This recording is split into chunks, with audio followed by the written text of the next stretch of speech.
Alexandre. Good Alon, afternoon. How are you? good afternoon. Very well, thank you. And you? Good to see you. I'm well, thank you. Welcome back to Europe. I know you're a bit jet lagged, but I A really little bit. appreciate you opening up your laptop to talk to me before you jet off to Asia for your next fair. Ooh. Yep. Welcome on the show. Thank you very much. Thank you I'm for very inviting me. I'm very excited and honored to have you on the third season of the Ace List Live. For our dear viewers, Alexandre, which I call Alex, is fourth generation gemologist, gem trader, which I call one of the best gem traders in Europe, and definitely my to-go guy when I need those beautiful, precious, semi-precious gemstones, pearls, and even diamonds. A lot of the Correct. Ace fine jewels contain Gerhard Han rare gems. Um, Today we're talking everything precious.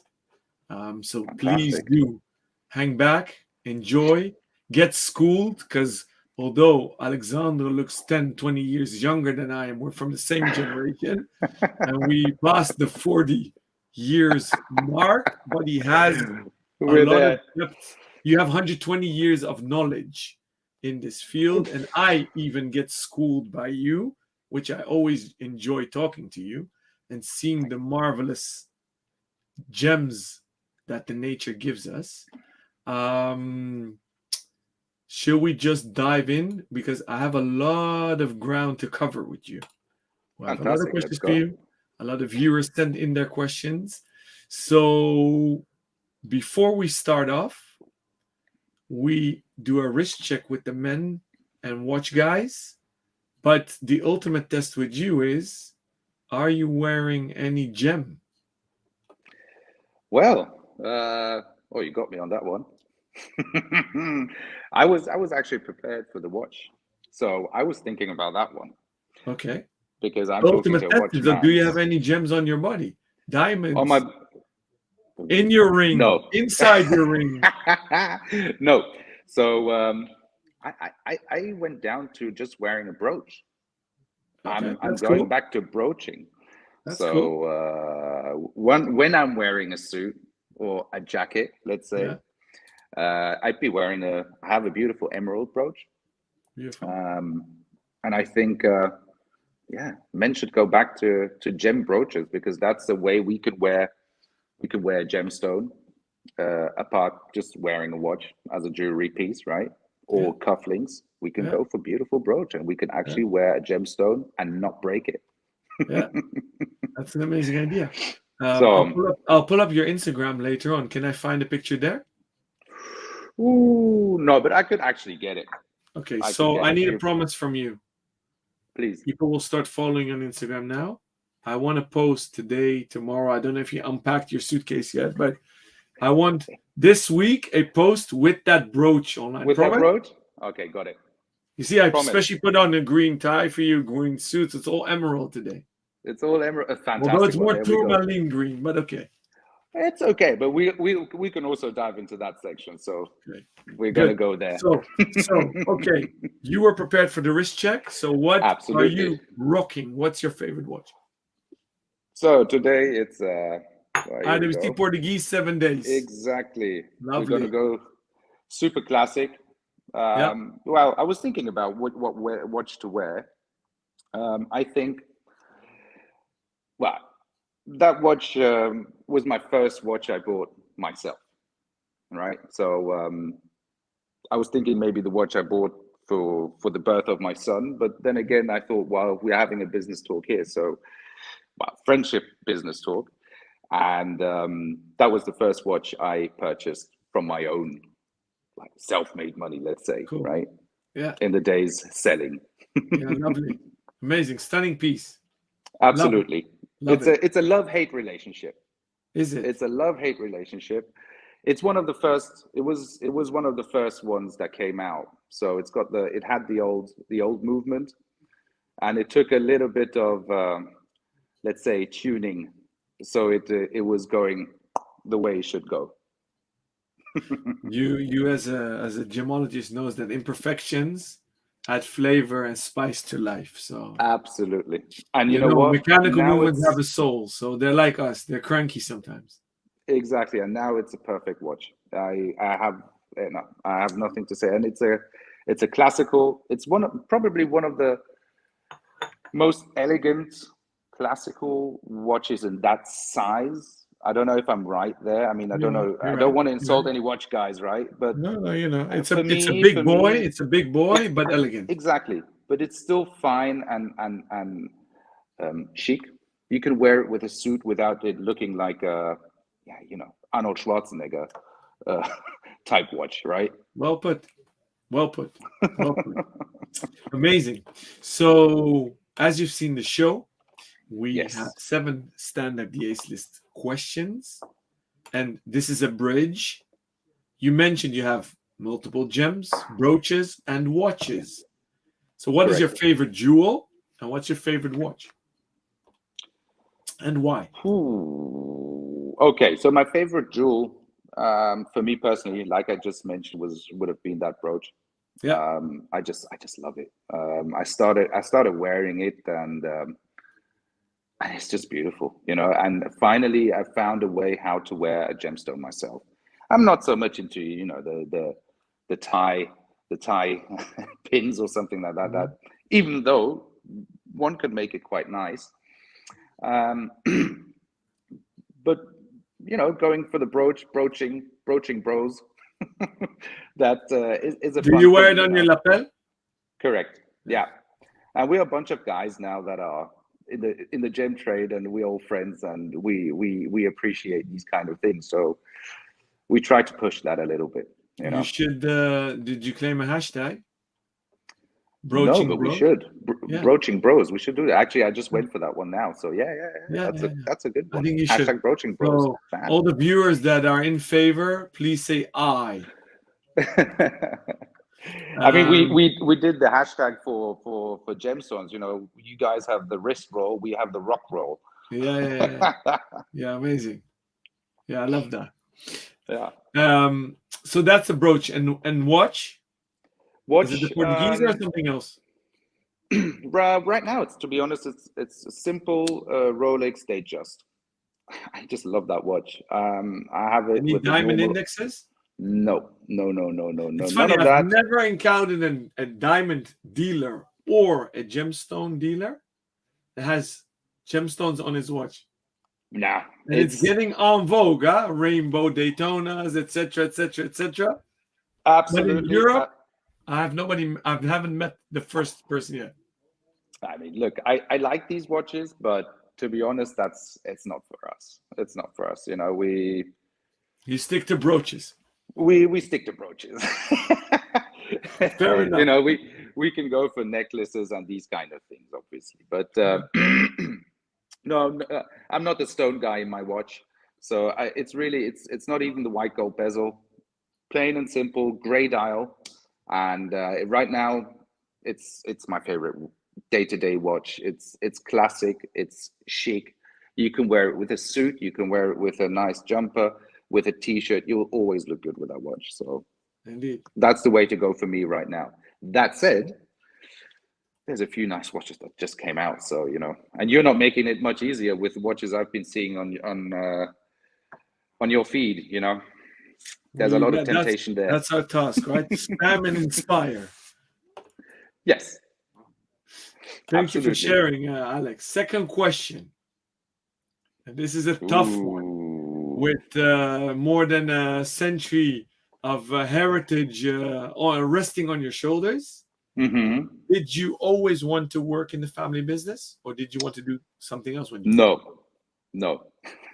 Honestly said, no. I did not really have a clue up to a certain point. I was fairly lucky to grow up with a free mind, let's say. Because you have a German dad, French mom. Correct. And you grew up in Düsseldorf? I grew up in Düsseldorf, but I spent from 11 till 18. I spent my time in boarding schools. So you picked up the English accent. Out. Yeah. That was one of them. Yeah. So what did I want to be? Look, I wanted to have a bar. I wanted to have a restaurant. I'm sick for cars. You know, anything I would put passion in. At one point, I thought, oh, I'm going to do that. I'm going to do this. I'm going to do that. Hidden in the back of the head, the gemstones were always there, right? Mm-hmm. They were always there. The first time I cut a cabochon was with one of our people that we had at the time, Mr. Patrick Becker at the time, a fantastic guy. He's with another company in Germany right now. And he taught me he cut my first, with him, I cut my first cabochon. I was hooked, right? Not necessarily the cutting, but it was just fun to be there. So I ended up as a goldsmith in the company there. So, yeah. Who are you? Excuse me? You ended up as a goldsmith. Exactly. So exactly. I went the direction. I went that Yeah, direction. so you went to it wasn't the cars. It wasn't the cars. Yeah. So it wasn't the cars, which would have been the other real passion. Yeah. Amazing. Okay, interesting. So how long are you now with the company? If you're 41 good question. now? Yeah, I'm nearly there, like 22 years. 21, Already. 22 years. Amazing. Well, including my apprenticeship, right? So, okay. yeah. It counts. It counts. Yeah. Yeah. Amazing. So who was or is your role model? And you can mention multiple role models. Oh, multiple. That's good. Well, I was prepared for one. And that's clearly said my grandfather. Yeah. 100% my grandfather. Is it the Hahn grandfather from the mum side? Yes, the Hahn grandfather from my dad's side. From my dad's side. He was a fantastic man. Look, I mean, our business, well, in the war, we lost, well, the family, let's say the business lost everything. And he managed to restart the whole thing. And which I assume you're referring to the Second World War, because if you guys span 120 years, you had two world wars. Correct, but the Second World War was fatal for the business in that sense. Well, you know, we don't. Well, that's the way it was. Granddad rebuilt the whole business. I mean, even during the wartime, I mean, he was stationed in Paris. So with all the contacts that he had, he was still managing, and you know, he was hiding goods in a safe for others, for his contacts in Paris. You know, he managed to and still to deal in between the things he had to do, right? Because he was going to Boucheron, buying, how do you say, fine cost, like fine foods for the uppers. And whilst he was out, he could actually go buy his business. Yeah. So we as a community, as gem traders, you're never going to take that out of us, right? And we was always going to be trading in a way or another. Yeah. And I admire that. I admire so many things that he's done, especially for in this trade, for people one never talks about, right? And so yeah. Plain and simple, it's going to be him. It's going to be him, you know. And the way he went about business, the way he was talking to people. Was he still around when you joined the company?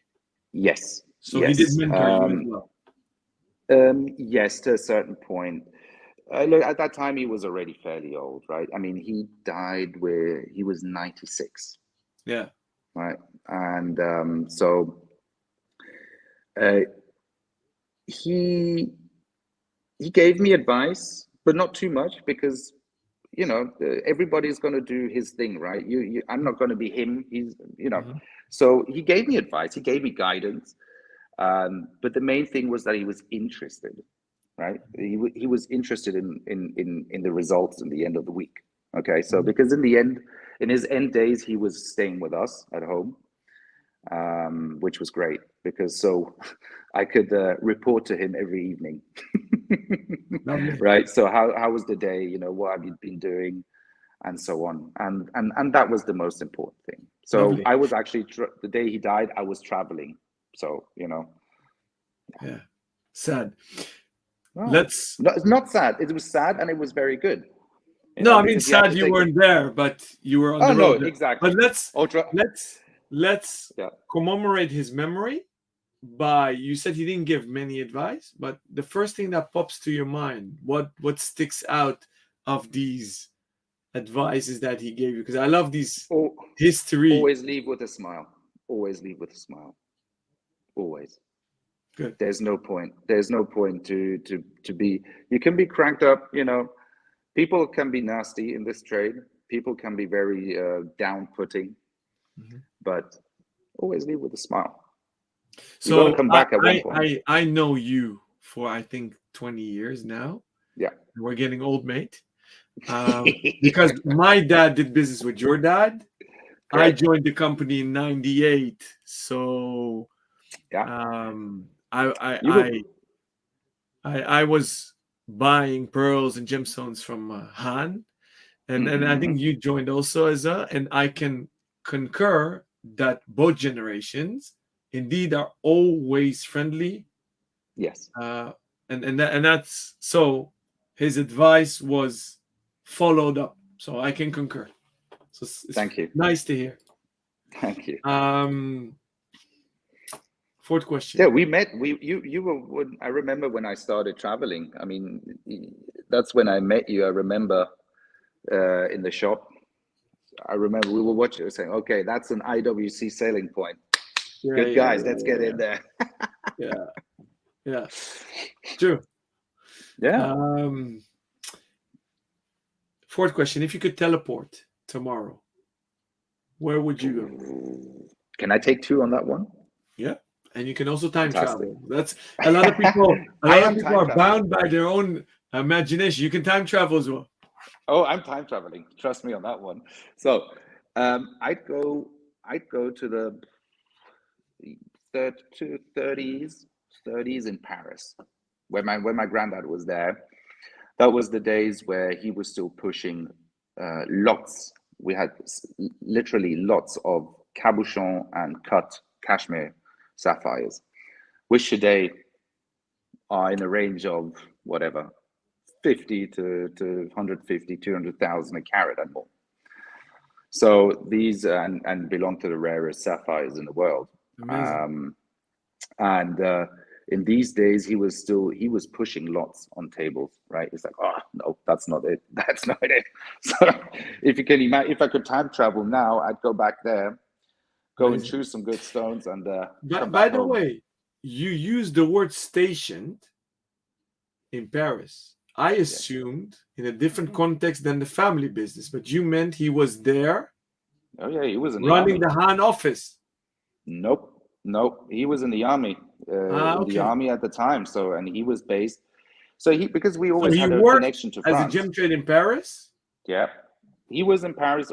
Because before the war, he was always in Paris. He was delivering goods to all the big names that you know. So, and we had a very, very strong connection to Paris. Always mention a few names, please. Oof, name it. It was Cartier, it was Van Cleef, these kind of names. Boucheron. Those were the days. Everything around Place Vendôme, basically. Correct, and several others. You had Millerio, you had all kinds of. I mean, I still have his old phone book, right? Amazing. And it's fantastic when you see it. So that's why I got back. I was saying he was doing a few things for his friends that were living there in the days he was stationed there, because, well, obviously due to the war, he was a soldier. Yeah. And due to the fact that he was francophone and very well spoken. He did not go to Stalingrad. He went to Paris to translate, and he knew his way around. Yeah. So he used the bad for the good. Put it that way. I understand. Yeah. So yeah, that's the connection there. And you said you wanted to travel more than one. So you mentioned correct. 30 Paris. So after I got my cashmeres in the 30s, right, I would take the plane and travel to the mid 70s, 80s, yeah, to go to Bangkok in these days. Yeah. You know, it was wild. It must have been so wild. And So for those people that don't know, get them up to speed. I know why it was wild, but get them up to speed.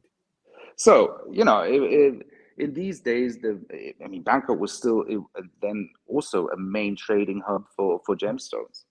So could you imagine Bangkok in the 70s and you coming from Europe, you know, taking your flight, taking ages, going to this crazy city, you know, where, you know, today we are so interconnected due to pictures, Instagram, and everything. We've literally been everywhere in the world, right? And somehow you're standing somewhere, you're like, oh wow, it looks nice, but you know, I've seen it somehow. Yeah. In these days, that wasn't the case. Yeah. So it must have been wild just being there. You know, already, you know, I mean, obviously you had the hippies and so on that were going there. That was one side, but the gem trading side was different also. It was not, at the time you were not selling a paper with a stone, right? It was a nice stone that was there. If you had a nice stone, that was what counted. Today we're going to, I mean, this is technical, then we're going into the certificates. Is it heated? Is it not heated? Blah blah blah. Very data driven. Yeah, exactly. So I mean, it's not as bad as diamond yet, but today basically you're selling a paper at some point. Yeah. And in these days it wasn't the case. So I would have a funny story for that as well, if we get to that. For instance, a stone that was purchased in these days, which it came across our offer several times. And in this case, it was a heated stone, but who cared? It was just absolutely gorgeous. Yeah. Well, that's why I sold it 3 times. Yeah. Yeah. I want to touch upon that topic later, but let's save that for later. This whole discussion about heated, not heated, treated, not treated. Correct. So from Bangkok in the 70s, we're going to the next question. Yeah. With all your traveling, do you read a lot? No, I do not get to read so much. So I have 2 kids. I'm a young father, father of a girl and a boy. The boy is 4, the girl's 2. So you can imagine what my reading horizon is. So the last book was same as mine. My last book was customized Paw Patrol book. Louis on tour with, you know, his friends from the Paw Patrol. So that was pretty serious. So how do you stay up to date on gemmology? Where do you absorb all the news? Because there is a lot of research done. Yeah. I mean, labs around the world. In Holland, we have the NEL. I don't know if you work with them. Yeah, I know. So in Leiden. You have Hanko Swan. Yeah, Hanko.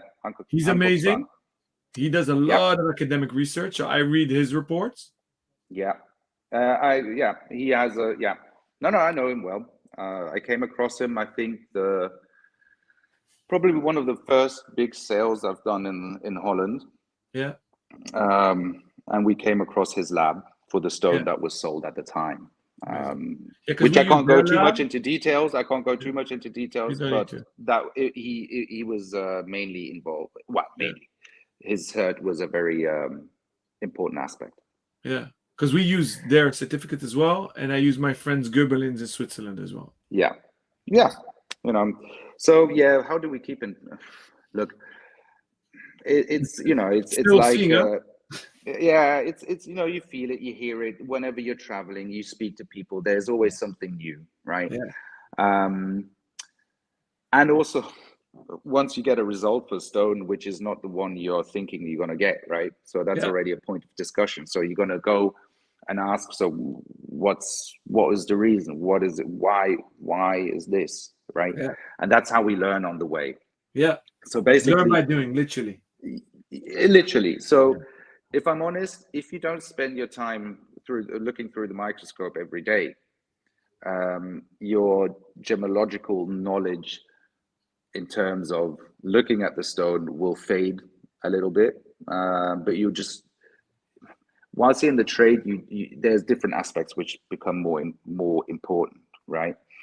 And with time, you get to learn you get to learn and get a feeling for it, and which is great in this business. You're never finished with learning, right? So I'm not done, and when I'm 80, I'm still going to learn something, right?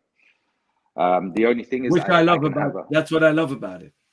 Yeah. You're never So done. we're constantly learning, right? It's colors, it's color hues, which lead you into a direction, and it's that, right? So yeah, amazing.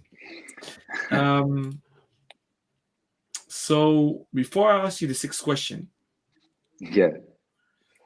let's analyze the last few years.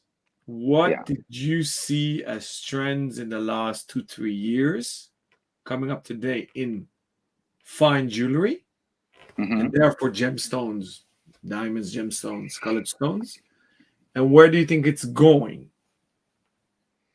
Well, that's a good question. Wow, okay. How were the last couple of years? I mean, well, obviously everybody knows what it was like. I'm going to be a bit harsh on that one. Good. I think you noticed who's a lazy one and who's not lazy. And you know what? And whoever could use this was on the forefront. I do strongly believe that it was a great time. And I refuse to, I mean, obviously there's been cases where people have lost loved ones. But that would be, let's say, on the private side. If we're going to go on the business level, in our industry, it was a crazy time. It was a crazy time. And if you took the opportunity, you could do something. Because finally there was some space around. If you found a way to travel and you could move, which you could, because it was never not allowed to, you were never not allowed to travel. So, and this is the only thing I can say. Well, once you moved and you were able to use your phone, or our partners, the jeweler, was able to use their phone, it was a great time. So I'm going to pause you here. Please. Because I want to pick up this topic in a question I have later for you. Okay. Because this links to my question, is where do you see the industry and the business evolving into? Yeah. The question now was more simple. Okay. Just colors. Just colors? Just colors. What was the trending colors 2 years ago? Blue? Blue. That was the trend? Would you say green? Green? Yeah, green, blue. Green. Look, I would say in the classics, it's very green. It was very green, blue, lagoony colors, happy colors.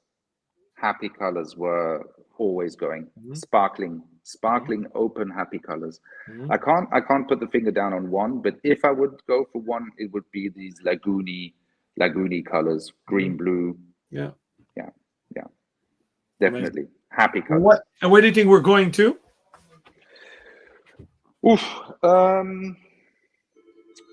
To be honest, I can't say.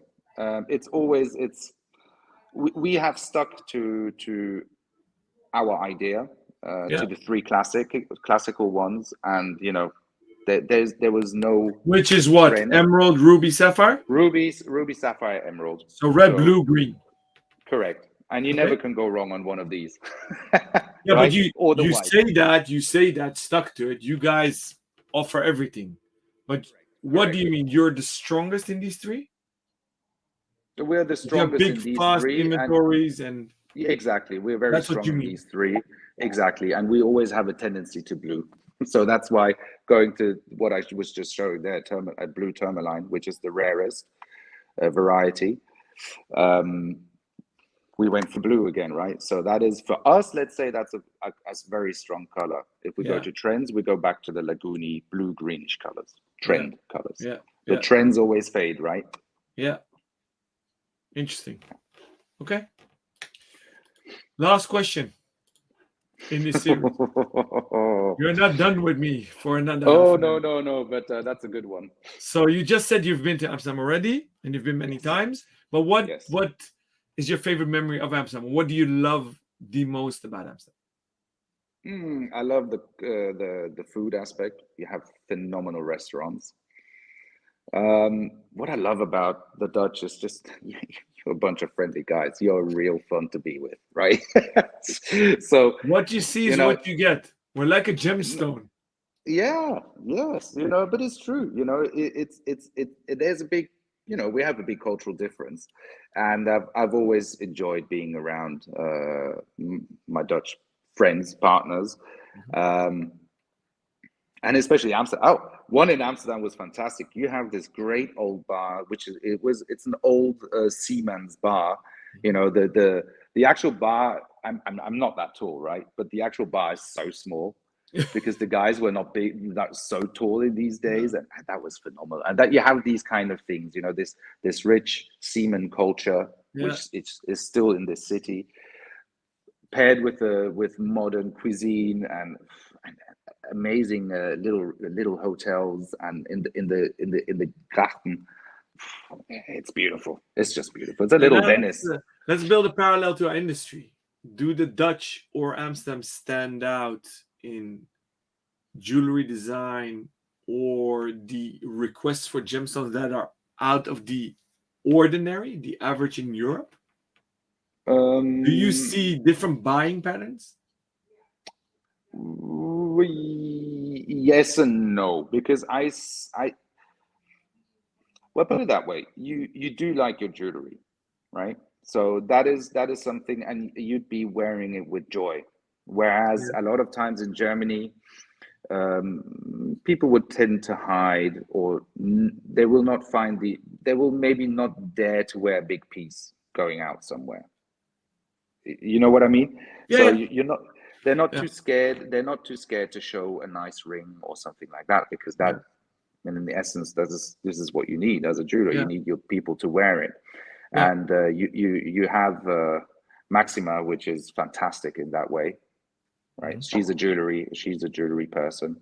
Yeah, a literal jewelry queen. Absolutely. Yeah, you can say that. She's the jewelry queen, and I mean she's great in that. The same for Denmark. She was wearing pearls, right? And she brought pearls back on the radar. Yeah. So So we finished the 7 questions. Yeah. I have so much to ask you. I don't even know where to start. I'm showing the website, but you guys are very active on Instagram. Exactly. Yeah. That's the way to go today, in our opinion. The most reactions we're getting via Insta. Yeah. So, Alex, where should I continue? For everyone watching in the time being, make sure to check out their Instagram handle, which is Gerhard Han Gems. I do it myself, so I don't have anybody doing it. So if they have questions for you, they can DM you. Yeah, absolutely. And obviously they can ask them here, because we'll reply to them real time. In the time being, questions are coming in. Our friend Jody's watching. Hi, Jody. Thank you for tuning in. We have some questions pouring in, but I'm keeping them for the end. So, Alex,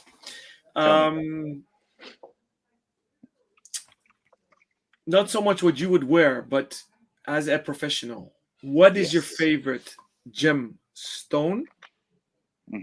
What cut and what color and why? What's the king of the gems for you? I was provoking you guys yesterday on Instagram, but you didn't really bite.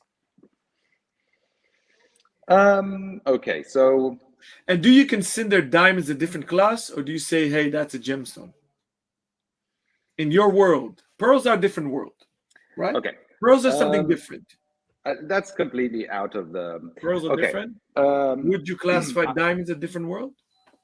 Yes, it's a completely different asset. Let's say. Because I do too. I split the two.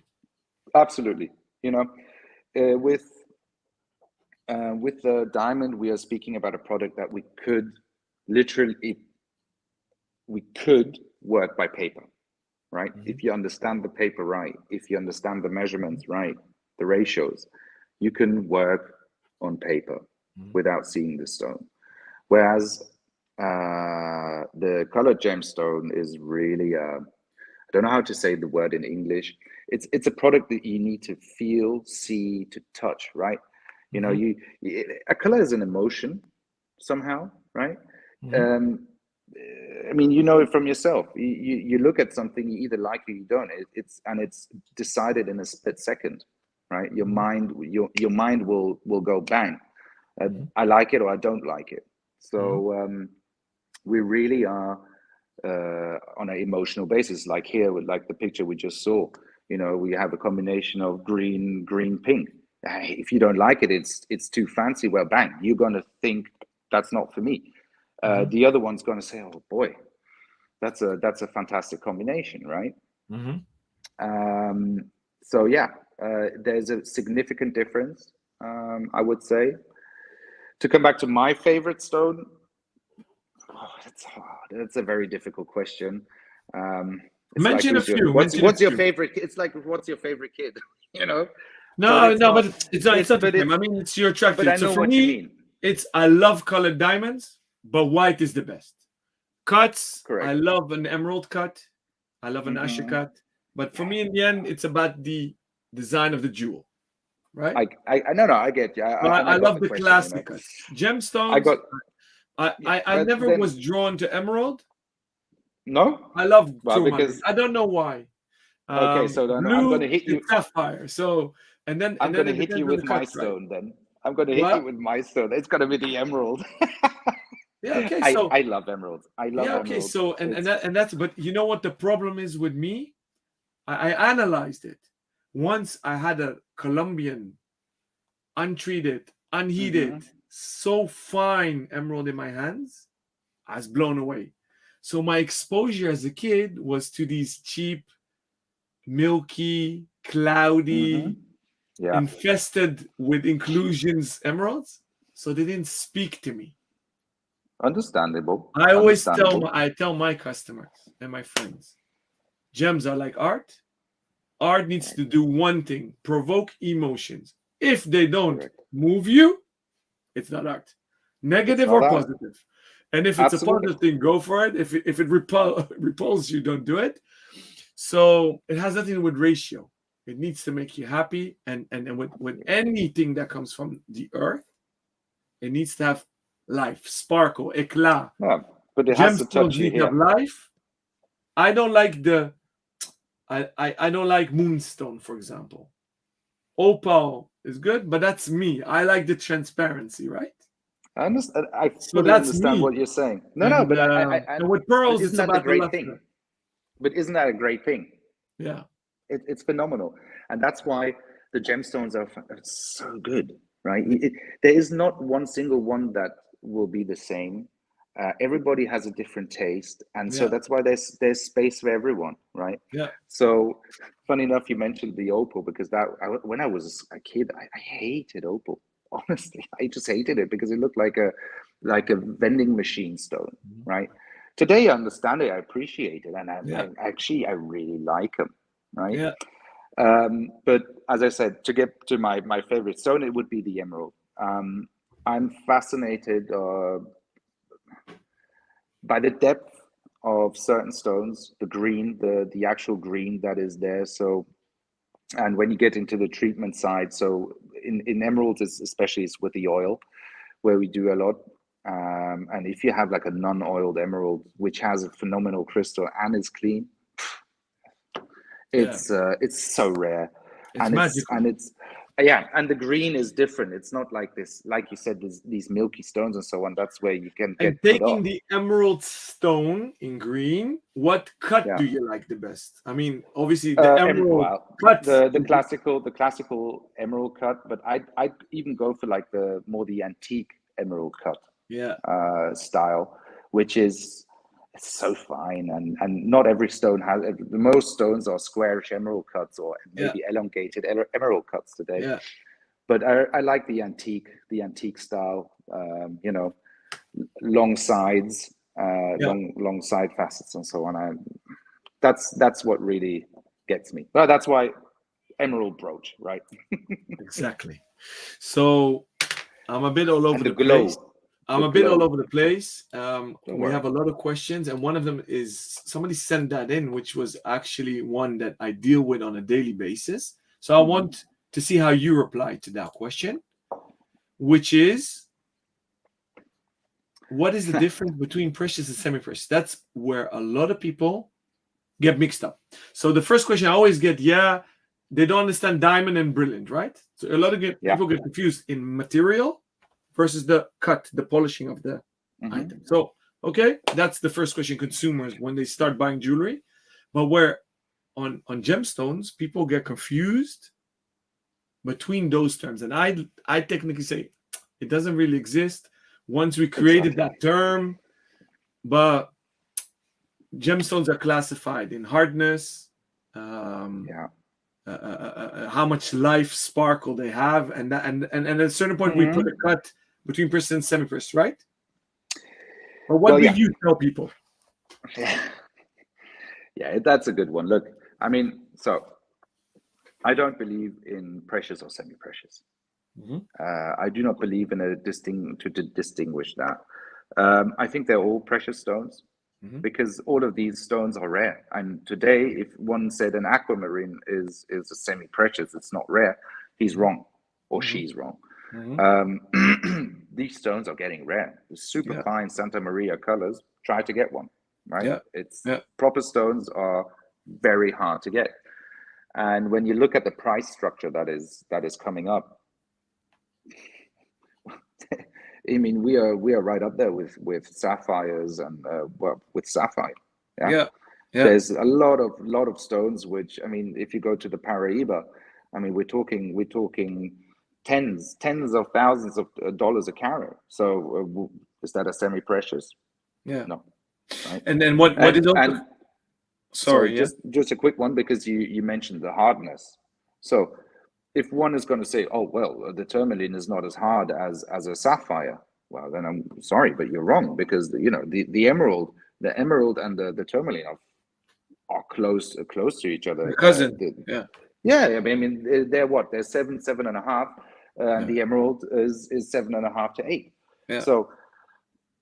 And people get confused with Corund, because a ruby is a red sapphire, a sapphire is a blue sapphire, and that's hard is 9 on the scale of 10.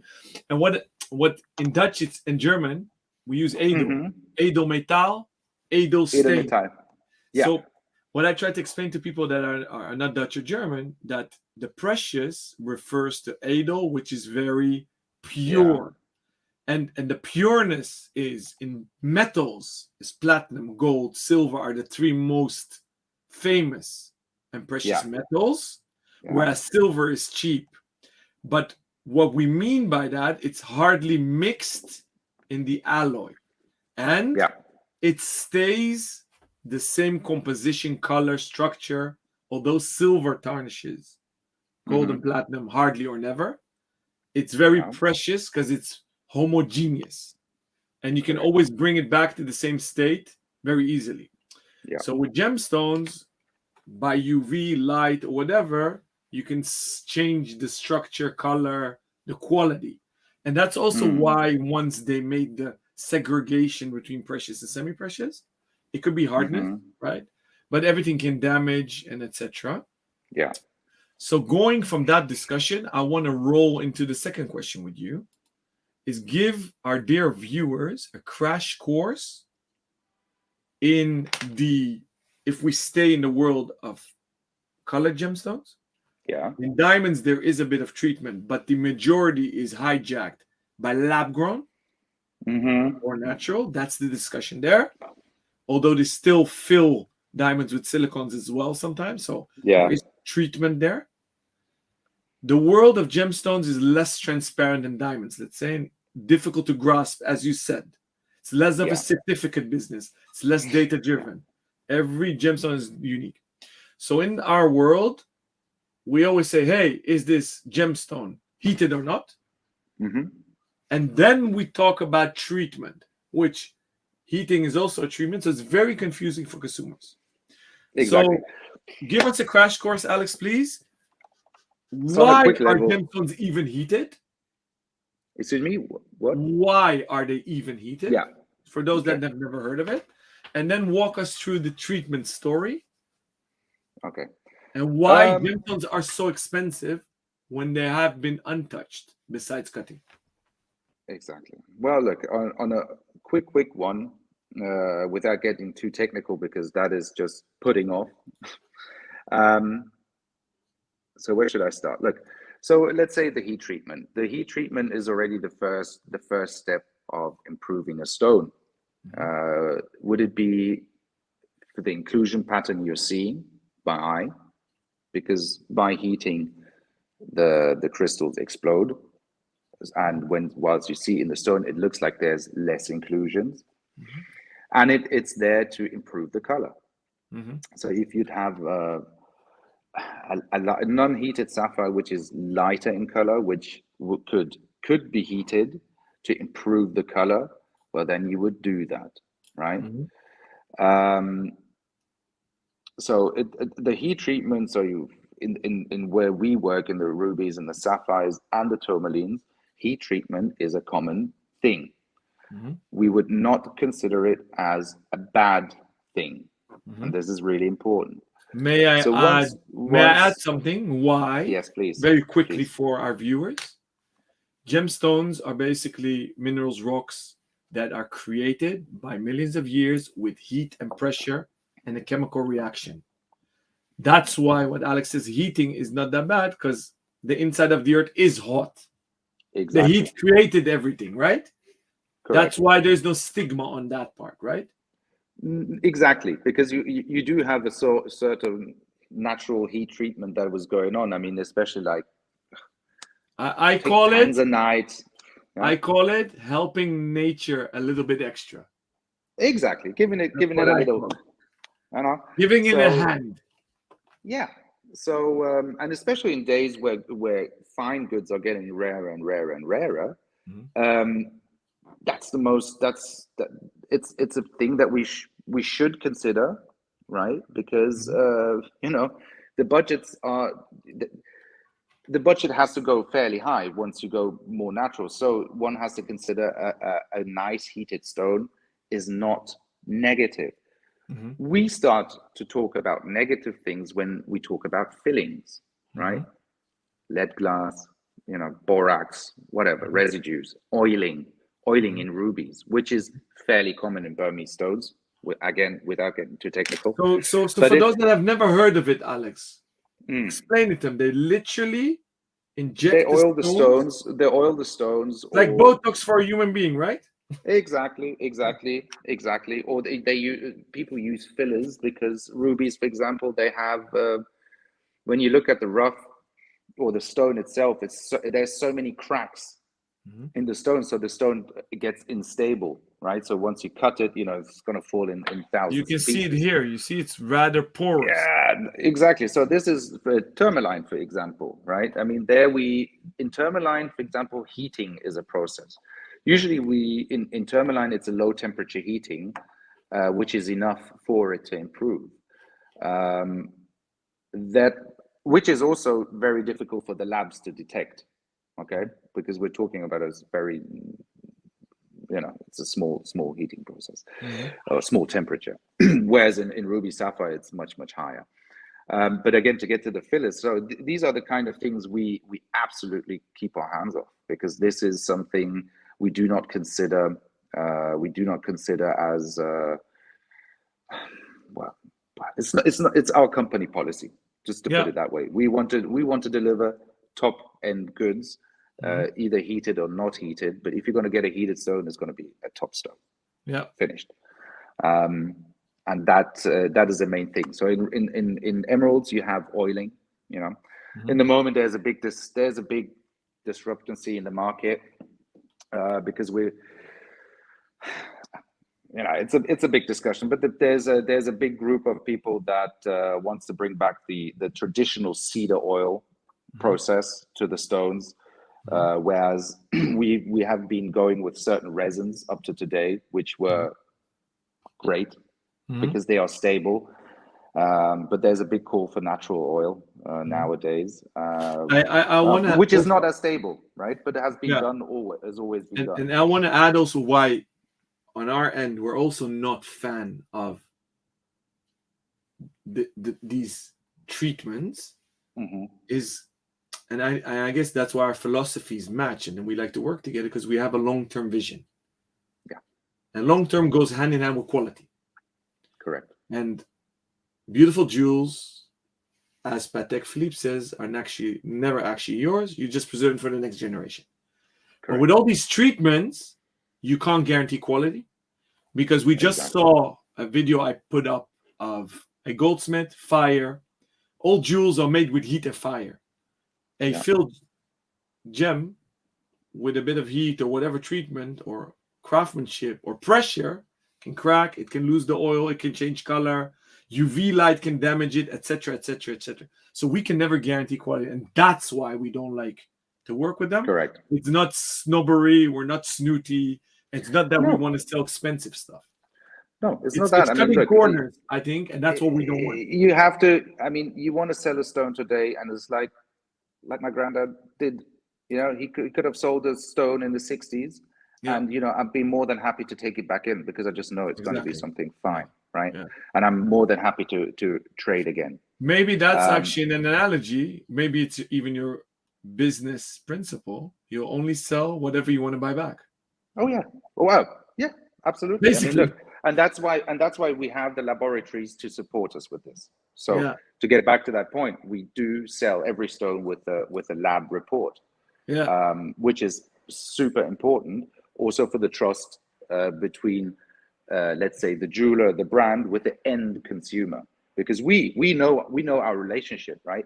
You would say, look, Alex, you know, I need this, and you can trust me on that. Yeah. But what we have to do, or we as a community have to get the end consumer trusting us.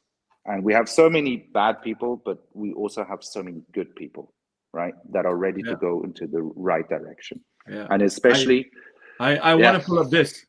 I want to congratulate on the article in the Financial Times, the English version of the Financial Times. My dear colleague Jason Hirsch, which is a leading jeweler in London, UK, gave a shout out to you guys. Well deserved. And we're chatting away. I see we have less than 8 minutes left. I have so much to ask you. Christ, we need to do. We didn't deal with pearls. We didn't deal with lab-grown diamonds. We didn't deal with sustainability. You guys went to Africa, so maybe Alex, I want to invite you back. And maybe we do just a pearl masterclass, because pearls have been going down. Oof. I spotted a new trend 6 months ago: men wearing pearl necklaces. Yeah.